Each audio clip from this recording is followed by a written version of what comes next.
La semaine de la pop philosophie saison 15 présente Liberté, équité, solidarité. Une approche philosophique, sociologique, artistique, littéraire et pop à la fois. Du libre arbitre à l'éloge de l'inégalité, de la liberté du saumon au nouveau visage de la censure.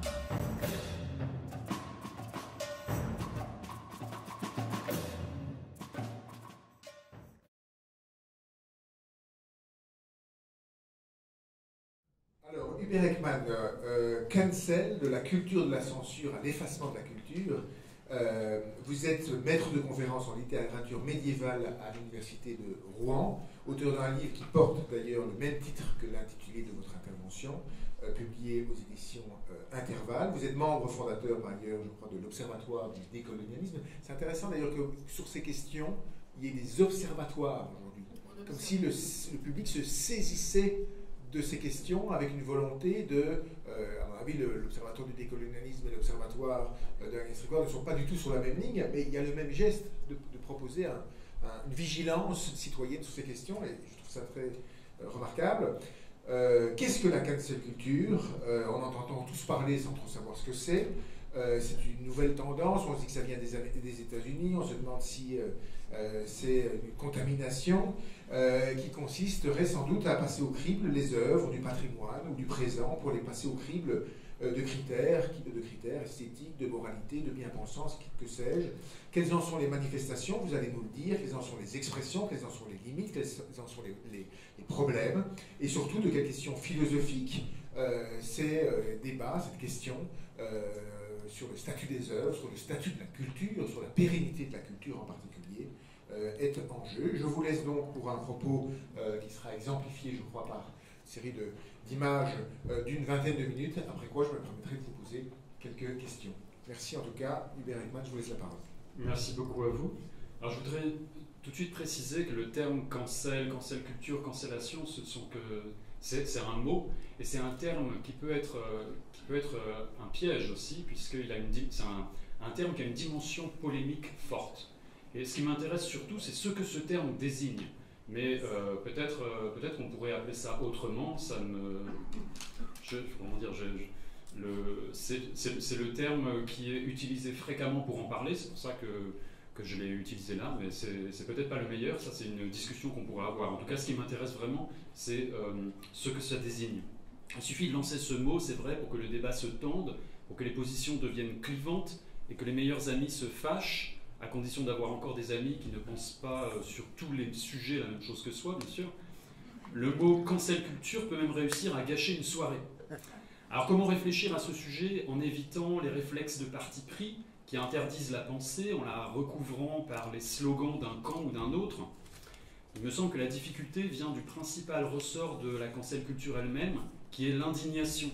Par exemple, l'indignation contre le comportement d'un artiste qui rend son œuvre insupportable, même quand cette œuvre n'a pas de rapport évident avec les comportements ou les crimes de l'artiste. Ou bien on partage l'indignation que la cancel culture cherche à transmettre, et alors on est submergé par l'émotion, on suspend son jugement critique, on s'interdit toute nuance, parce que la nuance elle-même devient aussitôt suspecte de complaisance avec l'indignité morale, avec le crime ou avec les structures de la domination. Ou bien au contraire, on s'indigne contre la cancel culture par réaction, et ce faisant, on croit sans doute s'opposer à la cancel culture, mais on se laisse en fait submerger par l'émotion également, et on tombe aussi dans le piège tendu par la cancel culture, en la renforçant par une indignation certes à contre-pied, mais une indignation tout à fait mimétique de la cancel culture. Pour sortir de l'indignation morale qui étouffe le débat en le polarisant, pour retrouver le sens et le goût de la nuance, je voudrais aujourd'hui vous présenter quelques cas complexes, difficiles, des cas qui me font, pour certains, moi-même hésiter, douter. Ces cas épineux sont les plus intéressants pour réfléchir au phénomène de la cancel culture. Il faut partir de cas concrets pour éviter les généralisations abusives ou les théorisations hâtives, mais il faut surtout éviter les cas trop rebattus, caricaturaux, qui sont souvent américains, comme vous disiez. Il ne s'agit pas d'importer des polémiques venues d'ailleurs, mais simplement de constater ce qui se passe autour de nous. Et éviter ces cas peut-être trop médiatisés, qui sont racontés dans des narrations différentes par les camps opposés, dans le but de susciter le maximum d'indignation. Alors, pour commencer, je voudrais présenter un cas tout récent que j'ai découvert dans Libération lundi dernier, un cas presque anodin, qui n'a suscité aucune indignation, mais qui a suscité seulement quelques questions très bien formulées par Libération lundi. Pourquoi le nom Jacques Demy a été éclipsé du catalogue de Viva Varda, l'exposition sur Agnès Varda à la Cinémathèque? En fait, normalement, sur cette photo qui a été prise en 1969, il y a écrit Demy sur la chaise, comme c'est sur la chaise du réalisateur, il y a le nom. Et pour faire le catalogue de l'exposition Agnès Varda, c'était très malvenu d'avoir le nom Demy qui s'affiche sur la couverture. C'était un non-sens. Et puis, du coup, voilà, la photo était bonne. Donc, les éditeurs ont choisi de mettre la photo, mais de retirer, de retoucher la photo. C'est un petit rien, c'est presque anodin. Et en même temps, on voit que cet effacement montre une gêne. Il y a un vrai problème derrière, c'est comme la lettre volée d'Edgar Poe, je crois que c'est ce que dit la journaliste dans Libération. Derrière, il y a le problème de la relation dans un couple d'artistes, le problème de la relation entre l'homme et la femme. Il y a toutes sortes et puis la photo aussi, elle perd son sens et son sel, parce que là, en fait, ce regard d'Agnès Varda, c'est que elle se rend compte qu'elle est surprise par le photographe alors qu'elle est en train d'être assise sur cette chaise avec écrit Demy. Si on retire le nom, la photo n'a plus son sens. Alors, une intention louable, mais qui soulève des questions épineuses. Je trouve que c'est très bien vu. Effectivement, l'intention est louable. Alors, c'est d'une part une intention éditoriale évidente, parce que si c'est le catalogue pour Varda, il ne faut pas qu'il y ait écrit Demy sur la photo. D'autre part, il y a cette question qui est la question du rapport entre une femme artiste et un homme artiste dans un couple. Et les questions épineuses qui sont soulevées, moi il me semble qu'il y a une ligne rouge qui est peut-être franchie, ça se discute, mais à partir du moment où ce qui dérange dans une photo peut être supprimé par Photoshop, alors on peut aller très loin. Et voilà, donc je voulais commencer par un cas vraiment presque anodin, mais qui montre qu'il y a quand même des problèmes graves qui peuvent arriver si on entre dans cette démarche d'effacement, même si c'est encore pas grand-chose. Alors après, je vais vous présenter... donc moi je me suis intéressé à la cancel culture, je suis je suis maître de conférence, j'enseigne la littérature, je suis maître de conférence en littérature à l'université, et je me suis intéressé à la cancel culture à cause de réactions de certains étudiants d'agrégation contre des programmes d'agrégation, en particulier Ronsard. Alors, c'est un exemple que je développe dans mon livre, donc je ne vais pas le développer là, mais je commente ce poème pour montrer que certaines agrégatives y ont lu un fantasme de viol. Alors, je ne vais même pas le lire, je ne vais pas le commenter, parce que je reprends pas dans la conférence, je ne reprends pas les exemples du livre pour ne pas faire doublon. De même, j'avais étudié le cas de Claude Lévesque, mais je ne vais pas y revenir. Donc simplement, ce qui m'intéresse par rapport à ce qui a été dit auparavant, puisque Faurisson a été évoqué, dans le livre, je montre que la conception de la poésie de Faurisson, qui était professeur de lettres à l'université avant d'être négationniste, sa conception de la littérature et de la poésie, et en particulier de Voyelle, de Rimbaud, sa conception, en fait, c'est de réduire le poème de Rimbaud, Voyelle, de le réduire à un sens unique qui est celui d'une domination sexuelle et d'un abaissement du corps de la femme, d'une humiliation du corps de la femme par la jouissance de l'homme. Et Faurisson décrypte de façon paranoïaque, en fait, c'est une interprétation plaquée, délirante, totalitaire, et donc Faurisson réduit la poésie à uniquement finalement un fantasme de viol. Et il me semble que alors on pourrait tout à fait discuter de savoir s'il y a un fantasme de viol dans ce poème. C'est pas une question taboue. Simplement, le problème, c'est que tel que c'est affiché là et tel que ça s'est passé, puisque des étudiants ont empêché des professeurs d'exprimer leur position sur ce... Si c'était pour apporter des nuances, des professeurs ont été empêchés de contester cette interprétation. Donc il me semble qu'il ne s'agit pas d'une interprétation, une interprétation parmi d'autres, parce qu'en fait les œuvres sont faites pour faire naître une diversité d'interprétations, et ce qui est intéressant, c'est le débat qui naît de la divergence d'interprétation. Mais là, c'est une interprétation qui est en fait une réduction qui s'impose à l'œuvre elle-même, et qui s'impose à toutes les autres interprétations qui doivent être du coup tues, passées sous silence, annulées, cancellées si on veut. Donc moi je vois une filiation, j'ai essayé de montrer ça dans le livre, de commencer à développer ça. Il y a une filiation entre une certaine vision de la littérature qui était celle de Faurisson et quelque chose qui va jusqu'à un négationnisme culturel, quand on veut remplacer la subtilité, la profondeur, la multivocité des œuvres juste par un sens unique, comme le disait tout à l'heure Agnès Tricouard, le sens extirpé par les contestataires de l'œuvre, à propos de Myriam Khan, voilà, en sachant que ça ne poserait aucun problème de discuter de cette interprétation s'il y avait une interprétation, mais ce qui me pose problème, c'est qu'elle refuse la discussion en s'imposant et en faisant taire toute autre interprétation possible. Voilà, donc c'était pour présenter un peu c'est de là que je viens, c'est de cette position d'enseignant de lettres que j'ai dû réfléchir à la cancel culture, alors, en tout cas aux manifestations que l'on peut qui sont désignées par ce terme, qu'on peut contester après tout, pourquoi pas, mais c'est à cause de ça que je suis venu à ça, et j'ai proposé cette définition. Quand je parle de cancel culture, c'est un terme qui est utilisé en France depuis la fin des années 2010 pour qualifier la dénonciation publique d'une personne ou d'une entreprise dont les propos ou les actions, réelles ou supposées, sont considérés comme moralement répréhensibles ou offensants à l'égard d'une communauté.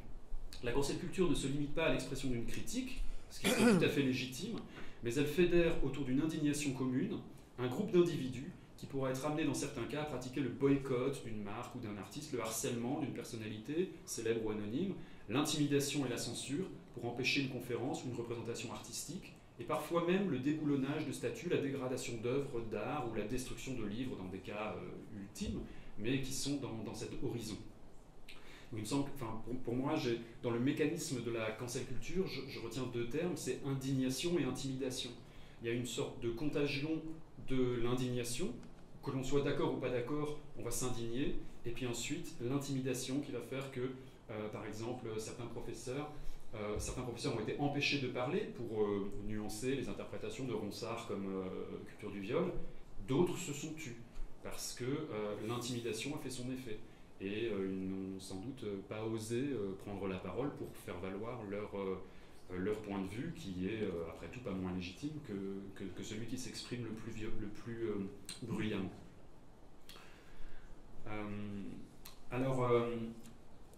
J'ai trouvé la meilleure présentation de ce que c'est que la cancel culture, la meilleure description, pardon, je veux dire, je l'ai trouvée bizarrement dans Fahrenheit 451 de Ray Bradbury. Et du coup, et bizarrement aussi, parce que je ne m'y attendais pas à trouver c'est un livre de 1953, je ne m'attendais pas à trouver quelque chose qui me paraît une description si nette de ce qu'on vit aujourd'hui. Et c'est Beatty, c'est le chef des pompiers, donc le chef des pompiers pyromane de livres, qui explique au personnage: à présent, prenons les minorités dans notre civilisation. D'accord, plus la population est grande, plus les minorités sont nombreuses. N'allons surtout pas marcher sur les pieds des amis des chiens, amis des chats, docteurs, avocats, commerçants, patrons, mormons, baptistes, unitariens, chinois de la seconde génération, suédois, italiens, allemands, texans, habitants de Brooklyn, irlandais, natifs de l'Oregon ou de Mexico. Plus vaste est le marché, Montag, plus vous tenez au moins vous tenez aux controverses. Plus vaste est le marché, moins vous tenez aux controverses. Souvenez-vous de ça.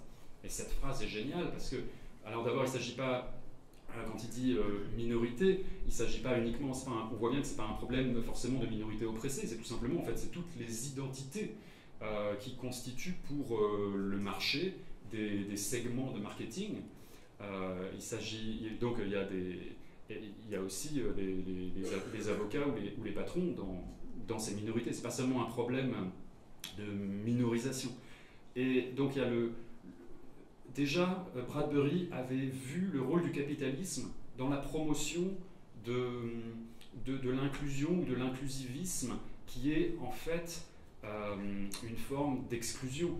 Les segments identitaires sont des marchés de niche, mais pour vendre au plus grand nombre, il faut édulcorer, raboter ce qui pourrait être susceptible de chagriner tel ou tel. Et c'est ce qu'on a vu avec la réécriture de Roald Dahl, sur laquelle je vais revenir tout à l'heure.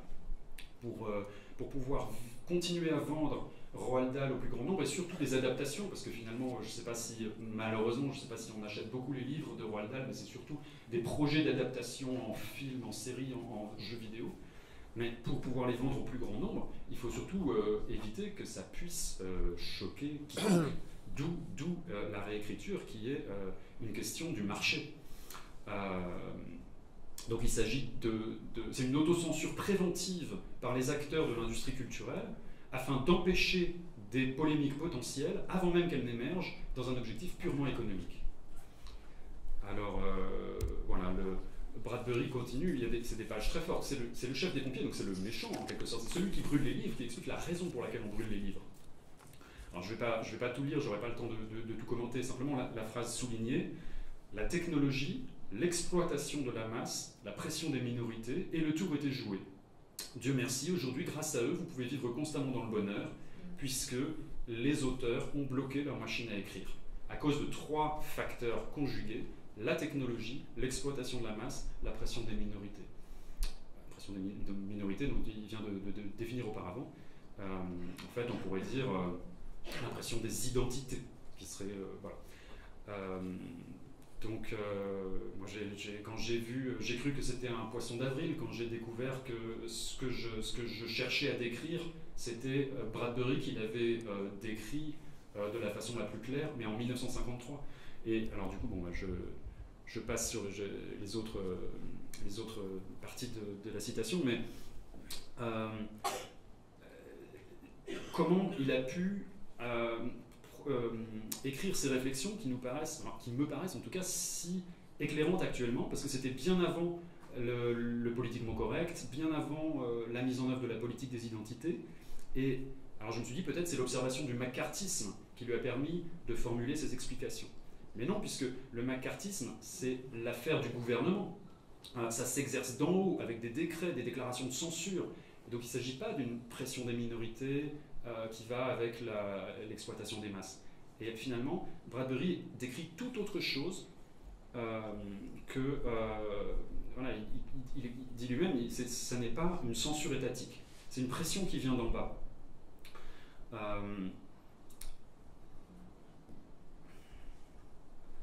Donc voilà, et en fait, alors j'ai un peu cherché, il y a eu des débats juridiques sur la liberté d'expression dans les années 50, et ce sont ces débats juridiques à propos de la liberté d'expression aux États-Unis et de la possibilité de tenir des discours de haine, est-ce que ça allait contre le premier amendement, ce sont ces débats juridiques qui ont inspiré Fahrenheit 451, mais finalement ce sont des débats qui sont toujours très actuels.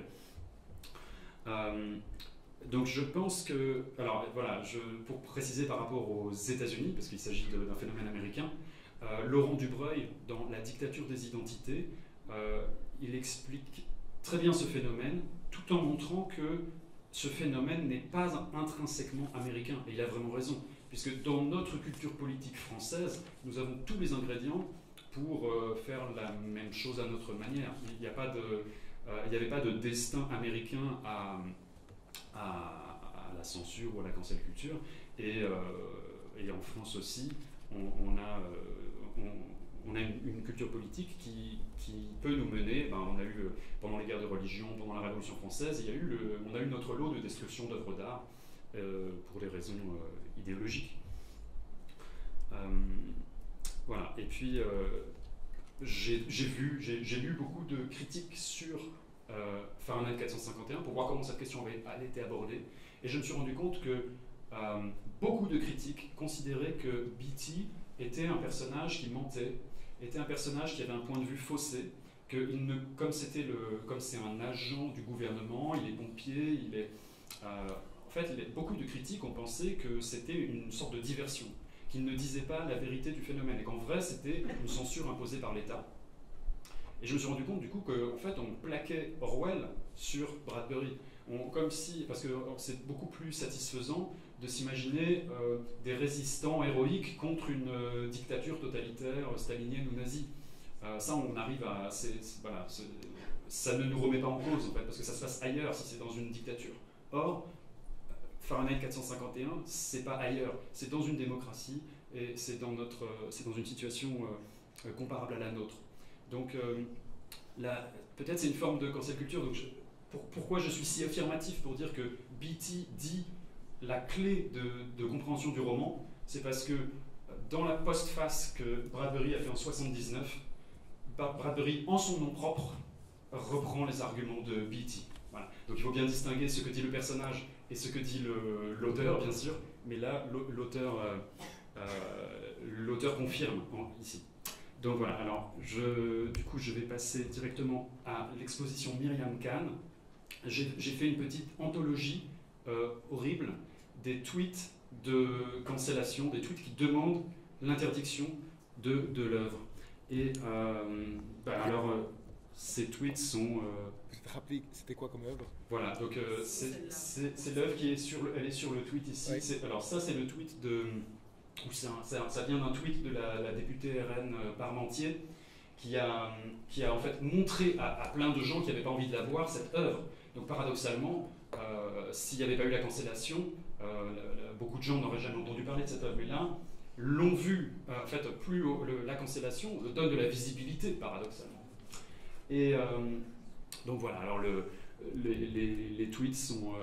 L'œuvre en question, peut-être l'expliquer pour ceux qui ne savent pas de quoi il s'agit. Oui, alors c'est une œuvre qui dénonce la violence de la guerre en présentant un personnage petit qui est en train de subir une violence sexuelle de la part d'un personnage grand.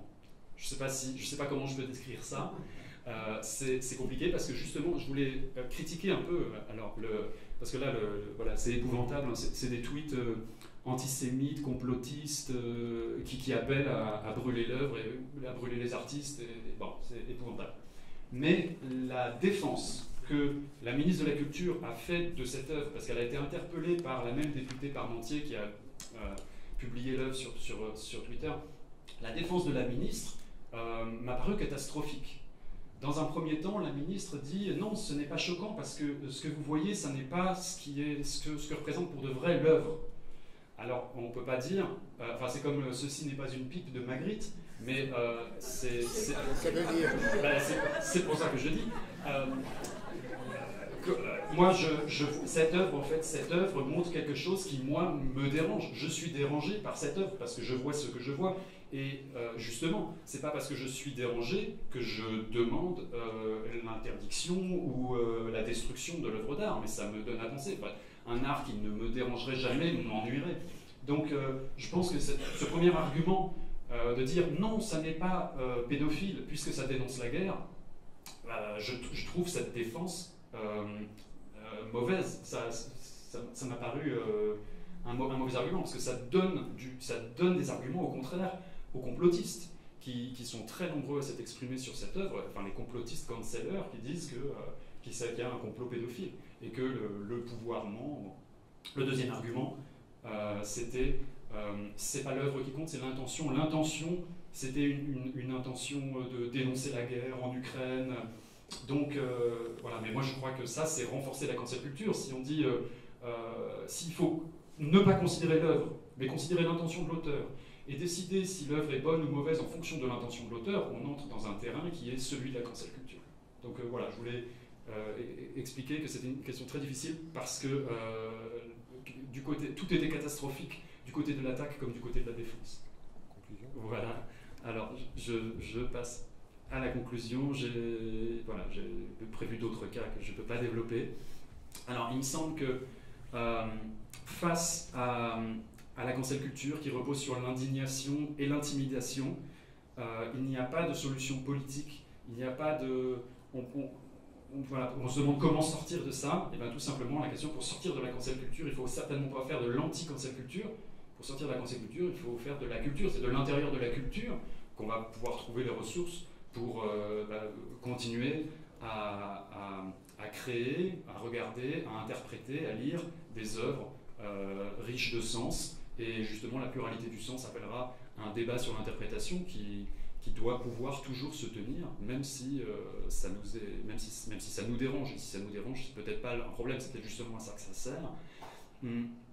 Donc je crois que ce dont on manque sans doute le plus, c'est de courage, puisque contre les intimidations, bon là on en voit un exemple, j'avais d'autres exemples d'intimidation par d'autres types de personnes, ça revient toujours au même.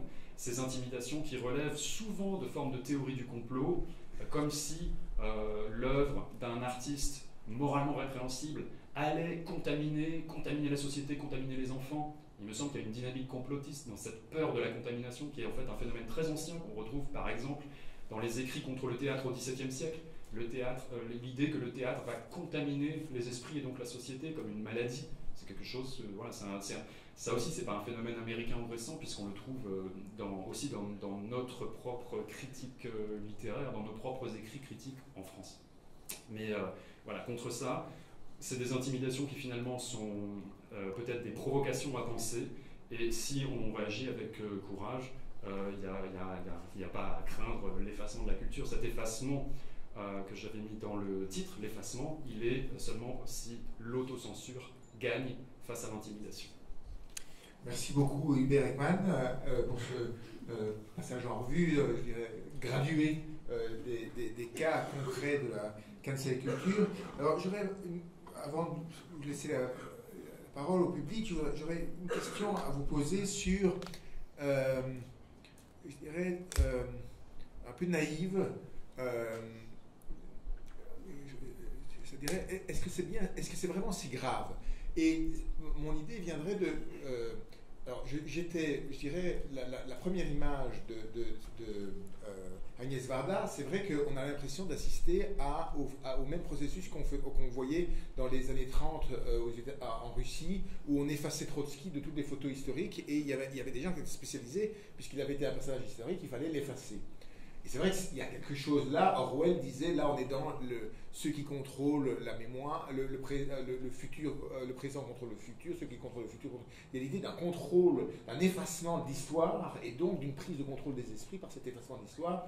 Bon, je ne suis pas sûr que l'effacement du nom de Jacques Demy va changer l'histoire du cinéma, mais il y a quelque chose dans le fait de le faire sans le dire, et ce qui fait penser à cela. Et donc moi, le premier, je trouvais ça en effet assez grave d'effacer Jacques Demy, et qui plus est que c'est vrai, vous avez raison, ça efface.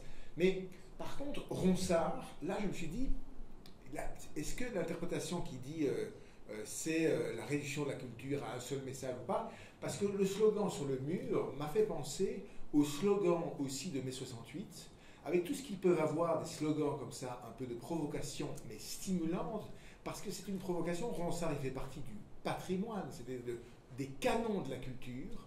Et pourquoi ne pas considérer que ces canons, ils ne résistent que s'ils sont sous l'assaut incessant de nos propres interrogations contemporaines. Et après tout, si on va chercher Ronsard en disant « Regardez Ronsard, c'est lui qui... » c'est parce qu'on tient à Ronsard. Vous voyez ? Et donc autant Agnès Varda, ça m'inquiète, autant je me dis, Ronsard, finalement, est-ce qu'on n'est pas dans quelque chose comme un attachement en réalité à la culture? Et je ne suis pas sûr que, je ne sais pas, au Texas, on va se soucier du statut de Ronsard, si vous voulez. Moi, je dirais plutôt le signe que la question que Ronsard est encore parmi nous et que donc la culture est présente.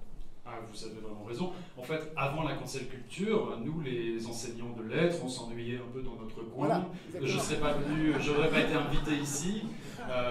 Vraiment, vous avez raison. Et même les étudiants ont l'œil qui s'allume. Voilà. Donc, ça a du positif dans le sens où, vraiment, je pense que, comment dire, ça m'a permis de me rendre compte que la littérature dérangeait encore. Moi, j'étais inquiet plutôt que, c'était un peu, on tombait dans une routine, quoi. Donc, le fait que ça dérange encore, mais ce qui m'intéresse, c'est justement que ça dérange. Et ce que je reproche, même au collage sur le mur, pourquoi pas le collage sur le mur, mais ce que je reproche à ce type d'interprétation, mais j'ai dit, voilà, c'est pas vraiment une interprétation, parce que c'est une réduction, en fait. Et c'est ce que je reproche, c'est de vouloir s'imposer par l'intimidation.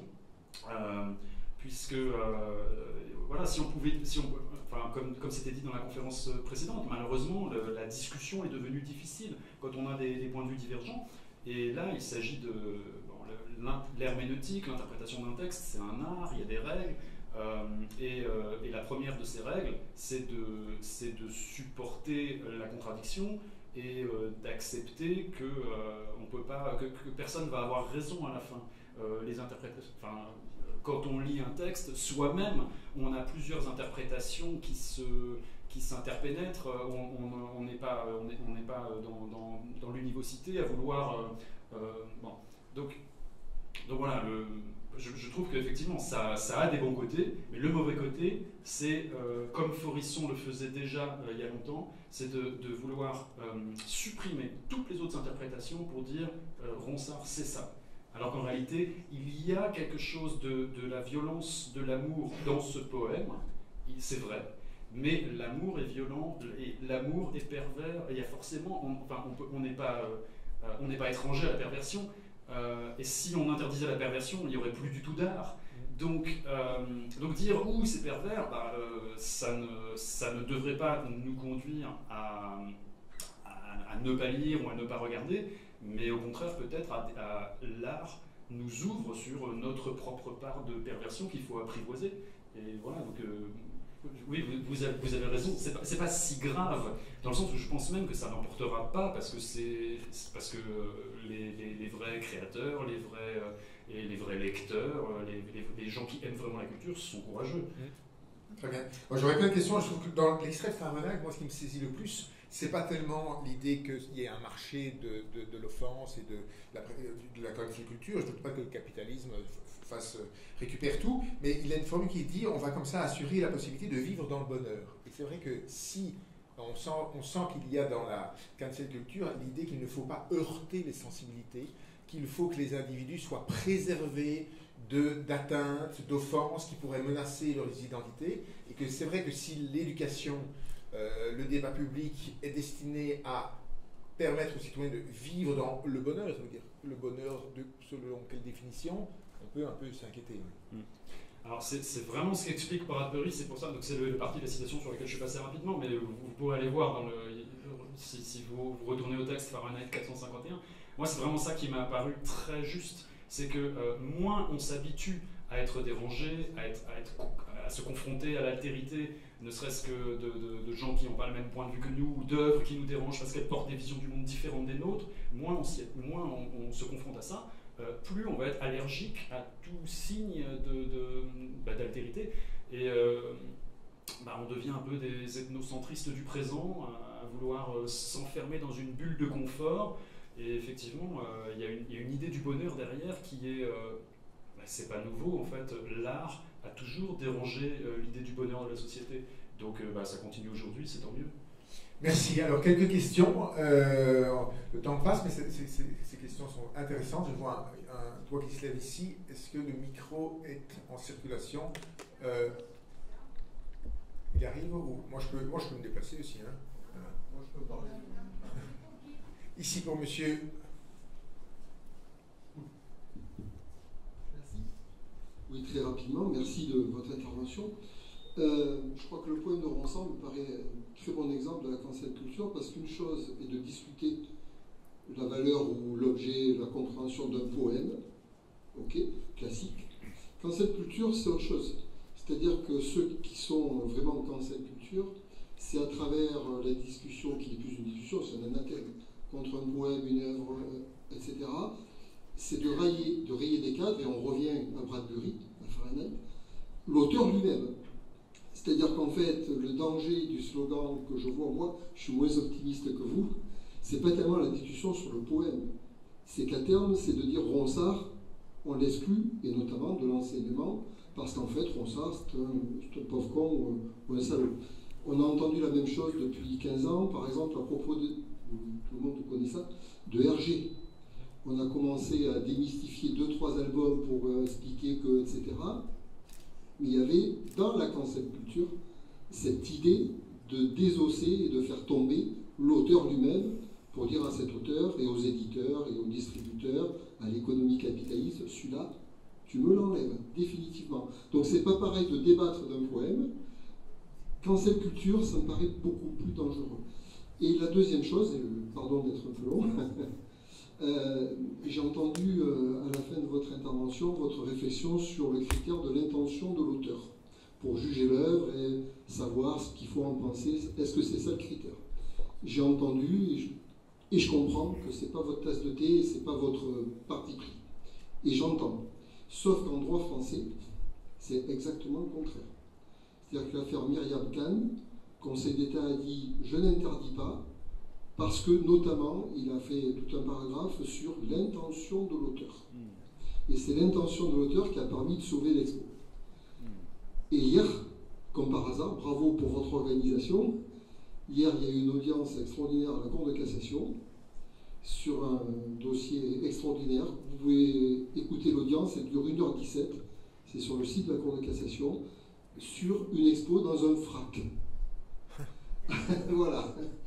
Et je ne vais pas plus loin, sauf que parmi les critères qui vont permettre à la Cour de cassation, il y a le critère de l'intention de l'auteur. C'est pour dire que c'est compliqué cette affaire entre les disciplines. Effectivement, les critères du droit ne sont pas ceux de l'esthétique ou de la philosophie, même si c'est intéressant de les faire dialoguer, mais c'est normal que ce ne soit pas la même chose. Après, pour la notion d'intention, comme moi je suis médiéviste de formation, il y a eu une grande rupture qui s'est opérée dans l'histoire de l'art occidental au moment de Charlemagne, puisque Charlemagne a pris des décisions sur l'art sacré, et dans lesquelles on commence à comprendre que c'est l'effet produit par l'œuvre qui fait qu'elle a sa place dans une église, plutôt que la pureté morale de l'artiste. Et là, il y a un divorce entre l'Orient et l'Occident, puisque les églises orthodoxes, avec l'art de l'icône, qui est un art extrêmement figé, stéréotypé, en fait, c'est des procédés qui sont reproductibles par même des gens qui n'ont pas alors pas de talent particulier, c'est méchant, mais par exemple, au moment du communisme, il y avait des ateliers où des ouvriers fabriquaient des icônes pour l'exportation, juste pour gagner de l'argent, mais c'était sans but vraiment esthétique. Bon. Donc, dans l'orthodoxie, c'est la pureté d'intention de l'iconographe qui fait la valeur de l'œuvre du point de vue religieux. Alors que dans le catholicisme, depuis Charlemagne, c'est uniquement l'effet produit, et du coup, c'est pour ça qu'il y a les œuvres, par exemple le Caravage. C'est un grand pécheur, il a tué un homme, il est condamné par l'Église, et pourtant ces crucifixions magnifiques étaient exposées dans des églises. Ou bien d'autres peintres de la Renaissance qui sont adultères ou sodomites. En fait, leurs œuvres étaient tout à fait acceptées par le clergé parce qu'il y avait une distinction entre l'intention de l'auteur, la pureté morale de l'auteur et l'œuvre. Et c'est cette histoire-là, finalement, qui se clôt peut-être si on recommence à juger l'œuvre d'après l'intention. Une deuxième question, et puis on passera malheureusement le temps court. Oui, monsieur, je vous écoute. Oui, bonjour, merci pour votre intervention. Je serai rapide du coup, parce que nous avons parlé déjà du risque des condamnations des œuvres et des condamnations des auteurs. Il me semble qu'on n'a pas beaucoup mentionné ce qui est précisément peut-être le risque avec la cancel culture, qui est aujourd'hui le risque d'interdiction préventive de ces expositions ou de ces œuvres, notamment par exemple les arrêtés, vu le pouvoir de police du maire, pour risque de troubles à l'ordre public. Donc aujourd'hui, est-ce que vous auriez des pistes pour comment mieux armer les politiques et éviter du coup ces arrêtés préventifs? Et est-ce que la littérature médiévale, elle offre des pistes du coup pour mieux armer ces politiques? Excellent. Alors, oui, 2 minutes. Mon domaine ne me permet pas de conseiller les politiques de ce point de vue-là, parce que les pistes médiévales sont sans doute trop brutales. Très bien. Écoutez, merci beaucoup, Hubert Ekman, c'était vraiment intéressant.